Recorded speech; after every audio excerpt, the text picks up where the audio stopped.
Dans le rapport de nos collègues Pouya et Reda, les avantages qui sont énumérés pour cette réforme concernent principalement l'allègement du travail pour les forces de l'ordre, l'amende contraventionnelle permettant par exemple un procès-verbal électronique, et l'allègement du travail pour le parquet puisque celui-ci n'aura plus à intervenir.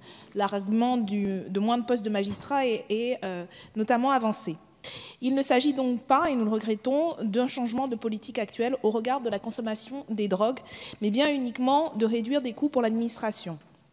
De notre point de vue, la lutte contre les addictions aux drogues dures, notamment, puisque c'est ça le fond du problème, est une question de santé publique et non de droit pénal. Cela permettrait, si on l'abordait de cette manière, cela dit en passant, de mieux prendre en compte, par exemple, l'usage médicinal du cannabis.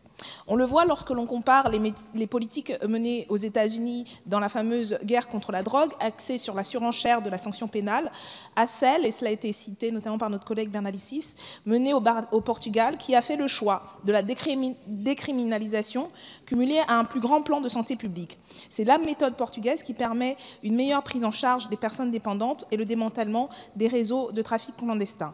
Il est plus que temps, de notre point de vue, d'en finir avec des postures de criminalisation des personnes dépendantes. Ma question est donc la suivante.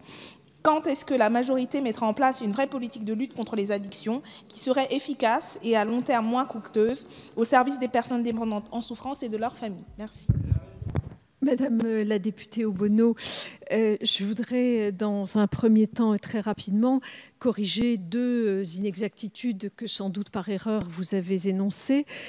Vous avez dit qu'il y avait moins de postes de magistrats. Je suis au regret de vous dire que la loi de programmation que j'aurai le plaisir de vous présenter comportera évidemment des créations de postes de magistrats en nombre supérieur à ceux qui partiront à la retraite.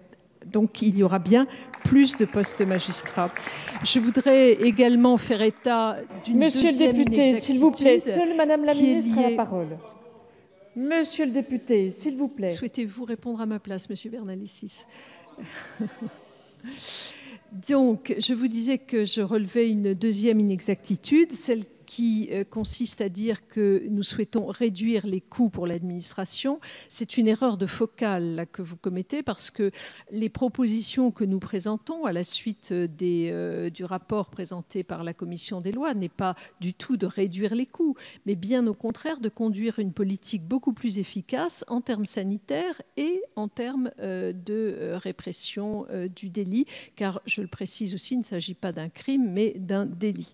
Et dans le cadre de cette volonté que nous avons, donc, il s'agit bien de ne pas être dans le tout répressif, mais bien de conduire également une politique d'accompagnement sanitaire et social qui, je le redis à nouveau ici, fera partie intégrante de la palette des réponses que nous proposons et qui sont à la disposition de l'autorité judiciaire face aux usagers de stupéfiants.